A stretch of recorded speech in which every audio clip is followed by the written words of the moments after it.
Next up, we have cornerback Ayden Garnes. Questions for Ayden? Greg? Yeah. So Ayden, before we get to the transfer, just get Yes, sir. to your high school and the fact that you weren't a bigger recruit at that point in time. The chip on your shoulder at that juncture. Explain the journey to Duquesne. Yeah, it always been a chip on my shoulder just because, like, I knew I was under recruited in high school. I knew that was a big thing, and I know I was going to a lower school. Like I knew, like I was getting recruited by a lot of group of fives, but then we got COVID. COVID hit around that March in my junior year, so all my junior day visits, all of that was canceled. So after that, I was just all right. I just got to work, and then my senior year, we only got to play 4 games. My senior year, we only got to play 4 games. So I had a good tape, but it wasn't enough for like a group of 5 or a P5 school. So Duquesne had hit me up late because I was going to end up trying to reclass maybe, but Duquesne hit me up late, and I was just all right. I'm gonna just go here and just work until I get here. So I mean, I got to a place where I feel like I was gonna be able to move up. So you're very successful at Duquesne. Now go through the transfer process. When did it hit you? You know what? I'd like to try to move up, and then ultimately, why did you come to West Virginia? It hit me like the middle of the season a little bit, just because I'm like, I feel like we was gonna win a championship, and I feel like me winning a championship there was one of the biggest things I was going to end up doing, because we weren't gonna get at Duquesne, it wasn't we didn't get a lot of like scouts. We got a lot, but it wasn't really a lot. So I knew I was able to play on that level because I played against teams on that level. Like I played against the Florida States. I played against Hawaii. I came and played West Virginia. So I feel like I was able to play at this level. So I wanted to give myself a chance.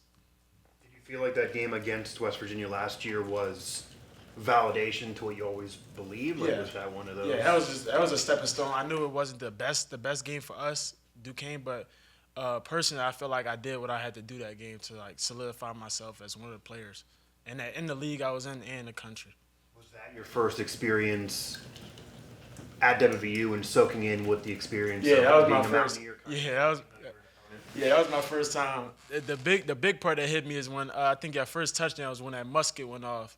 It low-key scared me a little. It low-key scared me a little bit. So when that musket went off, I was like, all right, we in West Virginia, we in Morgantown. So I felt comfortable. And then at the end of the game, I just soaked it all in. Because this is a beautiful place. So I soaked it all in. I felt great about it. So why'd you come to West Virginia? What brought you here? Who else were you interested in? So I was interested in Cincinnati. So I got in the portal around the 4th. And I think a couple days after that, I went to Cincinnati, had a good visit there, and I came here a day after. And it just felt like home. Like when I first got here, it felt like home. I watched practice. They brought me in like I was part of the family. Like as soon as I got here, Coach Ayden and Coach Jacot. So it felt like this was the place to be. And like I had Liberty and Indiana a couple days later, and I canceled both of those visits because I knew where I wanted to go. It was here. Was that in your mind, playing here the year before, what you saw, the crowd, everything like that? Yeah, like it was in my mind, like after the season, it was in my mind, like, all right, because as soon as I got in the portal, they hopped on me hard. Like they hopped on me hard when I got in the portal. So when I seen that, I'm like, that's in the back of my mind. That's might where I want to go unless I get somebody else pops up in the picture, but nobody else popped up in the picture like West V did. So having that experience, coming here, playing West Virginia, that was a factor? Yeah, that was a factor. Like I played here and seen how the crowd was. Even after the rain delay, it was still about 30,000, 40,000 here. So just having that feeling, it was a no-brainer for me. What's it take to be a good cover corner, and what qualities do you think you offer to that? For me, I'm good. Like when I first got here, I think Coach Ayden had went over it with you guys before. I had at the level I was at, I was able to look in the backfield a lot. And still be able to break on balls. At this level, you can't do that. The quarterbacks are way better. Gigi, on first couple practices, I was giving out routes just because I'm having my eyes in the backfield. But after that, I just locked in on the technique that I've been taught, and I ran away with the technique I've been taught. Still, the technique that I have, I still have the technique where I can have my eyes, but I can know where I can have my eyes at in certain situations. Last year when you were preparing for West Virginia, I don't even know if Hudson Clement's on your scouting report. Okay, probably not, right? No, What that's actually funny. So we came into the game and we were focused on Devin Neal because we know well secondary wise we were focused on Devin Neal because we were like he had a lot of the big catches in Penn State, so our eyes was on him. But when we seen he didn't come out there in pre warm up, I think he was out there in pre warm ups, but then he took his pads off. So we were like who we gonna see? So like when Hudson came up, it was just like, oh, okay, we just gotta figure this guy out. But by the time we tried to figure it out, he already had 2 touchdowns. But he's a great player. I go against me and Hudson. We've been going against each other because he'd been to the field with me a lot. So we go against each other every day, and it's a blessing to go against him every day. A couple of times in the game. Yeah, I did. It was like towards the fourth quarter. That's when I got on him a little bit, and then I was on him in the first quarter. But I was in the nickel a lot, so I wasn't able to be on the outside guys as much. But no catches though, right? Yeah, no catches. Okay, gotta get that right. That's fine. Coming into the locker room after you commit here, are you all rehashing the game last year? I mean, is there anybody you remembered that said, hey man, I was butting heads with you last year, but now we're teammates? So like when I first got here, I'm like, man, I really don't want to talk to that guy. He did us like he had an amazing game on us. He had an amazing game on us, but like throughout the winter workouts and everything else, we started to bond a little bit, and then through camp now, we have a good relationship. It's all love and war. What's the difference between here and where you were in terms of athletes, the game? Athletes, I feel like on the outsides, slots, receivers, DBs, I feel like it's not really a huge difference. Like speed that's definitely a difference, but like physicality wise, maybe a little bit, but the real change was just the offensive line and defensive line for me, just because I was in the nickel a lot, so like when I played against them, I wasn't able to do certain things because I had Wyatt Milam trying to blitz and he picking me up every blitz. So like, but going down to where I was at, it was easy for me to come off the edge. Nobody ever knew it, but getting ID and stuff like that was definitely something I had to take accordingly. Going a little bit off of John's question, you don't got to call anybody out or anything, but in terms of a percentage, how much of a percentage do you believe players that were at Duquesne or at that level, at that FCS level, can legitimately play in the Big 12? Or so we had 4 players, I'm not going to say any names, that was on my team at Duquesne, but we had about 4 players that I feel like if they get to this level, they can make a splash. Like I think we had one of them went to UMass. One of them went to UMass. That's group of 5, but that's still a level up. And I feel like he's gonna improve where he's at and do the things that he do. But we had about 4 players that I feel like can make it. I even just meant because you made even a bigger jump. Yeah, I feel like it's a couple players down there that could definitely do their thing. You originally, when you first got here, the coach said maybe safety, maybe corner. Yeah. Obviously, you seem locked in pretty much at corner now. Yeah. Did you have a preference? Why do you fit better maybe at corner? No, I didn't have a preference. It was like, say I played a lot. I played really everywhere. At Duquesne.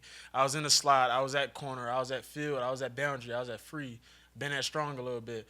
So just having the versatility, I think that's something that helped me because now I know where a lot of pieces are. Like now in our defense here, I know where the rotations are going. I know what certain guys are doing. I know what my help is. So it's definitely an upgrade for me to know that. I mean, if we need to in certain situations, like if God forbid guys get hurt, but I don't think that's I think I'll be at corner, a lot of corner this year. Did you have a moment probably during spring practice where, maybe you didn't have the confidence that you could play at this level, but at that point it goes, okay, yeah, I can compete? It was the first 2 days. The first 2 days I wasn't really I was getting action, but it was some routes that I was late on, things like that. But then that 4th day came, first day in pads, and I got 2 picks. That was my first day where I felt like, all right, I can make a step here. I could do some things. Here, and that's what skyrocketed me to having a great spring, having a great summer, and now finishing fall camp up. We talked to Shadon earlier in camp, maybe 4 or 5 practices in. He said you hadn't given up a catch yet. Have you given up a catch yet? No, it's still like I said, me and Huddy, we go back and forth. I think he probably had like a couple catches, but like anything like to the deep part of the field, I haven't really got that many targets. But it's great out there with them guys, especially P. Fox. He's another receiver that I go against. Him and Traylon Ray. A lot of receivers that I go against daily. That just give me. We go back and forth. It's a lot. It's good though. That stuff happens like in a phone booth almost compared to when you're outside and you have everything over top of you. How much different is it? And I don't know, exciting, frightening, whatever. Playing deep on the outside, knowing that there's a whole lot of field to cover there. In the inside, it's just you gotta know. Like you have to know where your help is at. Just knowing what leverage you need to be, what the team likes. Like it's just certain situations where you have to know, like certain things for that team. But in the slot, you just gotta. It's just football in there at the end of the day. Like it's just football. Like you either in zone or you in man or you blitzing. It's three things you could be doing in the slot, and I love playing the slot. Outside, how different is that where Outside, it's certain situations where you like, all right, you by yourself here, so you gotta lock in and just do and really work on your technique. Especially like that's why I take one-on-one serious here because I'm like, it's times in the game where I might be one-on-one, and that's where you gotta lock in at because you don't got no help. Be getting my years mixed up, but were you on Duquesne when they beat Ohio? Nah, I had broke my ankle, so that was my freshman year. So I broke my ankle my freshman year, and that was my redshirt year. I wasn't there, but it was exciting. I watched it. It was exciting. That was a big moment. Yeah, that was a big moment for our whole university. That was a big moment for us that year. Monsignor Bonner, right? Yes, sir. So Anthony Beck. Anthony Is Beck. he a big name still there? Huge Have you name. ever run across him? Huge name. Every summer he has his home football camp where he just help like lower kids just get their fundamentals going, and it's great that he does that. And I got to talk to him this summer when I was at home. Did you ever go to his camp when you were younger? Yeah, I went to his camp when I was younger, and I worked it when I played at Bottom. We worked it. Help all the little kids out. You talked to him at all since you became a Mountaineer? A little bit. This summer I did, just to talk about like how was his experience here, things like that. But I probably see him. He said he might be at the first game. So if you're not at his son's game, then I'll probably see him. Right now you're on one side and you got Hollis on the other, so two transfer guys at corner. What's Hollis' game? How's he helped you? And He helped me just breaking down my technique because, like I said, I was a little jumpy and looking at things when I first got here, and he helped me just to settle down and get my eyes and my feet working because these guys are a lot faster here. Like I was able to just stay on top of guys and things like that at the level I was at. But now he just taught me how to just settle down and really just play loosely and just work on our technique. We work on our technique a lot, like before and after practice, get the little stuff in with our eye control, hand control, things like that.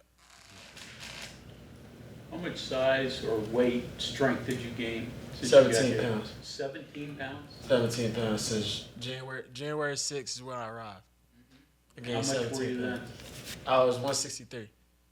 180? Yeah. Yeah. You guys lifted weights at Duquesne, but is it just Yeah. a different level? Yeah, of like his strength? nutrition wise, it was a whole different, like a whole different scenery when I first got here.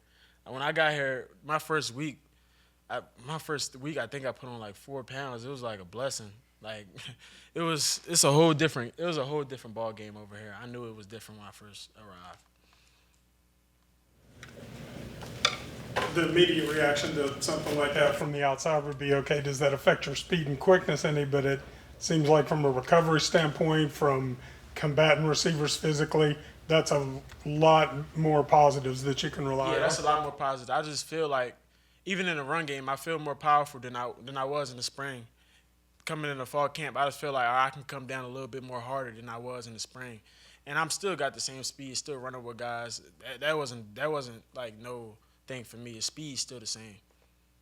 give you 3 square meals of Duquesne? He didn't feed you enough? Yeah, I don't know. It was just like most of it, like at that level, like you do a lot of things on your own. Like most of the stuff is on your own. Here you have a lot more help, a lot more people. There you don't have as much help. There's people there, but you just don't have as much help as you have at this level. Okay, anything else for Ayden? Good. All right, thank you very much. Appreciate it. Thank you.